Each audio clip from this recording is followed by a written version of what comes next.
అందరికీ నమస్తే అండి. అందరికీ ముందుగా వినాయక చవితి శుభాకాంక్షలు అండి. వినాయక చవితి జరుపుకున్నారా? నేనైతే చక్కగా జరుపుకున్నానండి. ఇగోండి మా బుజ్జి గణపయ్య. అయితే చాలా మంది పూజ అయిపోయిన తర్వాత ఈ రాత్రికే నిమగ్నం చేసేస్తారండి.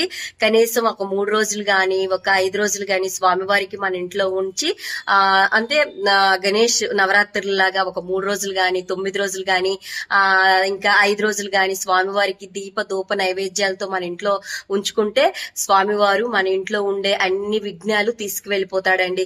కనీసం ఒక 3 రోజులైనా ఉంచండి ఫ్రెండ్స్, ఓకేనా? అలా ఉంచితే చాలా చాలా మంచిదండి.